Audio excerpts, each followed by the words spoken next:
Hola chicos, mi nombre es Jocelyn Grajeda y en este video vamos a hablar de los injertos parte 2.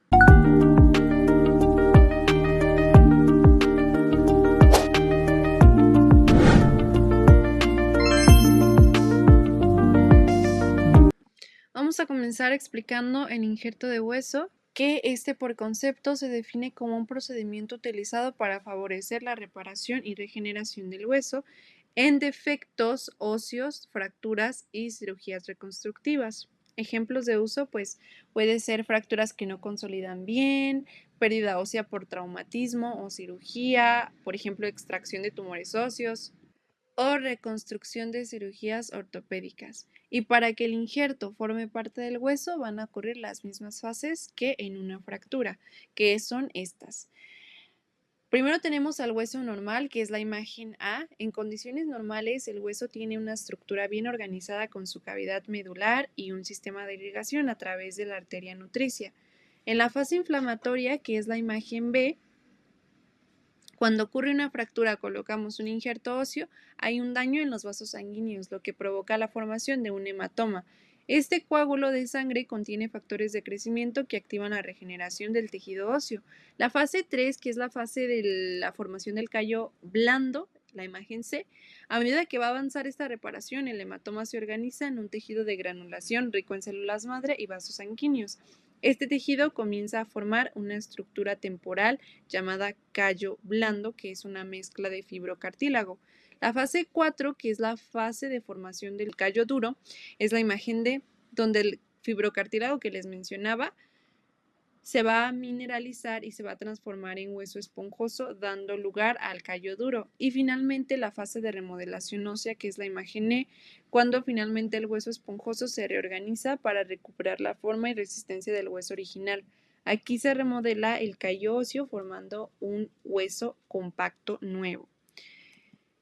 Hay diferentes mecanismos de regeneración ósea, lo que es la osteointegración, osteogénesis, osteoinducción y osteoconducción.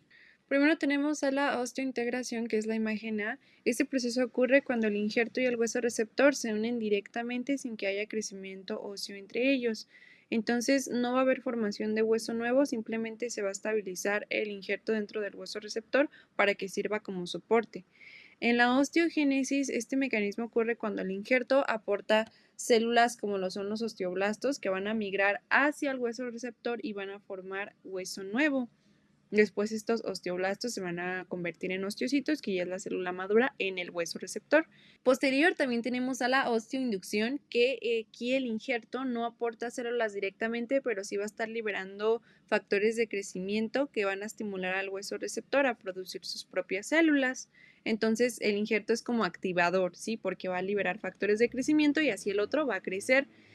Y la osteoconducción, que es la imagen D y es la última, en este mecanismo el injerto va a servir como un andamio por donde van a ir creciendo las células óseas.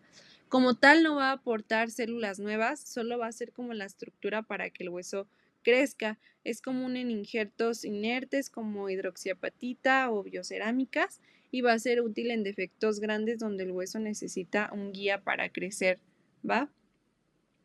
Respecto a la clasificación del injerto óseo, pues están los vascularizados y los no vascularizados. Los no vascularizados es este pedazo de hueso que no va a tener aporte sanguíneo propio y su integración depende de la revascularización desde el hueso receptor, como ya lo hemos estudiado antes. Va a ser útil en defectos pequeños o bien vascularizados. Y de los vascularizados, que ya se clasifican más que nada como colgajo microquirúrgico, porque yo les había dicho que el injerto se define y se caracteriza porque no tiene un aporte sanguíneo propio. El aporte sanguíneo que va a recibir es del tejido donde se le ponga, o sea, el tejido receptor. Entonces, los vascularizados, que ya se clasifican como colgajos, van a mantener su propia irrigación sanguínea y sus ventajas es que tienen menor reabsorción, menor riesgo de fractura, integración más rápida y se usa en defectos óseos grandes que midan mayor a 6 centímetros. Respecto a la diferencia entre hueso esponjoso versus cortical según los injertos, pues el hueso esponjoso se va a revascularizar más rápido y va a favorecer su integración y regeneración ósea porque el hueso esponjoso está muy irrigado. Sí, esa es la característica. Y pues aquí los osteoblastos van a iniciar rápidamente la formación de hueso nuevo, se va a regenerar completamente y se prefiere cuando se necesita una rápida revascularización y consolidación. El hueso cortical, aquí la revascularización es más lenta e incompleta porque el hueso cortical no está vascularizado, no está tan vascularizado como el hueso esponjoso. Y pues aquí los primero que va a pasar es que los osteoclastos van a degradar el tejido avascular antes de regenerarse como hueso viable. Entonces, como podemos ver aquí, primero en el hueso cortical se destruye el tejido y ya después empieza hueso nuevo. Y en el hueso esponjoso directamente empiezan los osteoblastos a crear hueso nuevo, ¿sí? No se tiene que degenerar nada. Y la capacidad de regeneración, pues esto solo se va a regenerar parcialmente con zonas necróticas que reducen su resistencia mecánica. Y en el uso clínico, este se va a utilizar cuando se requiere mayor resistencia mecánica y puede combinarse con hueso esponjoso, porque nosotros ya sabemos que el hueso compacto es más duro, ¿sí? Por eso se le llama hueso compacto, es duro. Entonces, ¿qué es lo que va a estar pasando aquí? Que lo vamos a utilizar cuando necesitamos mayor resistencia mecánica en alguna parte de nuestro cuerpo. Las zonas dodoras de hueso son diferentes, pueden ser el cráneo, tórax, la zona ilíaca o otras zonas como la tibia, peroné, radio y cúbito. Y aquí viene qué tipo de hueso van a estar dando cada una. Por ejemplo, el tórax solo da este tipo de hueso cortical, el cráneo puede dar córtico esponjoso, así como los demás, el ilíaco, tibia, peroné, radio y cúbito. También podemos ver las desventajas de cada uno, que por ejemplo, si nosotros tomamos hueso del cráneo, esto nos puede causar lesiones de dura madre, hematomas extradurales, del tórax, pues un dolor postoperatorio o riesgo de lesiones pleurales. Tiene que ser con mucho cuidado esta extracción de hueso.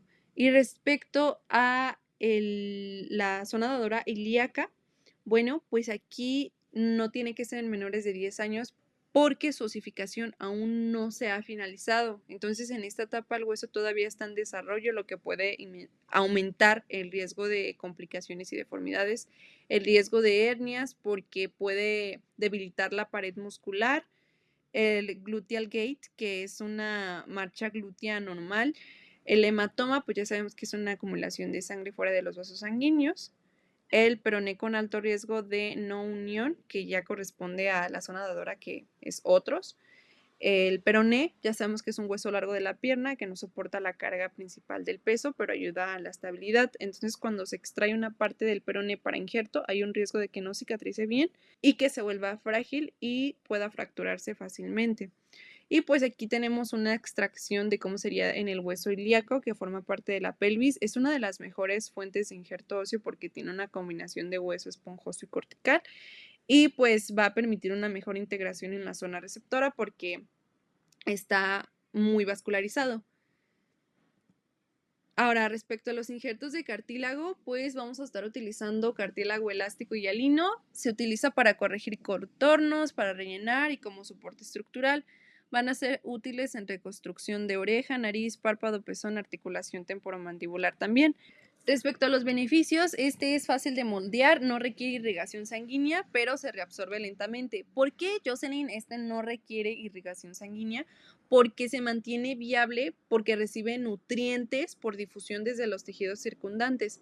Sin embargo, como lo mencioné, se va a reabsorber gradualmente con el tiempo, lo que puede reducir su volumen y efectividad en ciertas aplicaciones. También puede crecer, pero tiende a curvarse y deformarse con el tiempo hasta un 70%, ¿sí? Porque, por ejemplo, cuando el cartílago injertado proviene de una zona con capacidad de crecimiento como el cartílago costal, puede seguir creciendo tras el injerto. Entonces, sin embargo, este crecimiento no siempre es uniforme y puede hacer que el injerto se curve o deforme con el tiempo, ¿de acuerdo? Entonces, las zonas dadoras, las zonas de donde nosotros vamos a estar obteniendo este cartílago es del cartílago de la oreja, cartílago septal y cartílago de la costilla. Y como podemos ver en esta imagen que representa un injerto de cartílago auricular, probablemente tomado del pabellón auricular, se observa la disección de la piel y tejidos blandos para exponer el cartílago subyacente que se extrae con precisión para uso de reconstrucción. Puede ser para reconstrucción de nariz, oreja, párpado, ¿sí? Los injertos de grasa, creo que hemos escuchado mucho de esto, que es la lipotransferencia. Pues estos van a ser injertos que se toman del tejido graso subcutáneo para rellenar zonas que han perdido volumen o que necesitan reconstrucción. Para esto tenemos 2 mecanismos. El primero habla de que van a morir los adipocitos a nosotros moverlos desde el tejido dador al tejido receptor, mueren, entonces los histocitos los van a fagocitar ya en el tejido receptor. Los fagocitan y después los histocitos se van a convertir en las nuevas células grasas que van a regenerar el tejido. Y la segunda teoría se refiere a que al nosotros mover los adipocitos de una zona a otra, van a sobrevivir. Entonces, no pasa nada, se quedan los mismos adipocitos en la zona receptora. Lo malo con este injerto es que se va a reabsorber hasta el 50% en un año. Entonces, el injerto se puede perder muy rápido. ¿En dónde es donde van a estar operando estos injertos? En cara, glúteos y mama. Por ejemplo, aquí puse una imagen que es un aumento de glúteos con lipotransferencia. Lo que vamos a hacer es mover la grasa abdominal y ponerla en la grasa de los glúteos, o sea, ponerla ahí como lo podemos ver en la imagen que está en la orilla. Entonces, rellenamos los glúteos con grasa y pues esta es una cirugía muy utilizada. Los injertos de fascia, que ya es lo final, son injertos obtenidos de la fascia como tal. Recordemos que la fascia es una capa de tejido conjuntivo denso que rodea los músculos y órganos y se usan cuando se necesita soporte estructural sin la necesidad de un injerto tan duro como un injerto de hueso, ¿sí? La zona dadora usualmente va a ser la fascia lata, que es la fascia que está en la cara lateral del muslo y es la más utilizada. También podemos utilizar aponeurosis como la del músculo temporal y en los usos clínicos tenemos el refuerzo de blefaroplastía, refuerzo de hernias, reconstrucción de diafragma o meningoplastía. Que veamos cómo es la meningoplastía. Esta es una cirugía que va a ser realizada en la membrana timpánica. Imaginemos que se te rompió, así como lo podemos ver en la imagen. Entonces vamos a extraer tejido para el injerto de la fascia temporal. Extraemos la fascia de ahí y la vamos a pegar en esa zona rota de la membrana timpánica para taparla y entonces resolver ese defecto. La pregunta reflexiva es, ¿ustedes cuál creen que es el injerto más utilizado en la cirugía reconstructiva? Les doy 5 segundos. Es el injerto de piel, es el más común porque es el que más se utiliza en los problemas generales que son quemaduras, úlceras por presión, cirugía plástica y estética que se utiliza mucho y cobertura de heridas externas, pero principalmente es por las quemaduras y la cirugía plástica estética que son las principales que se han registrado.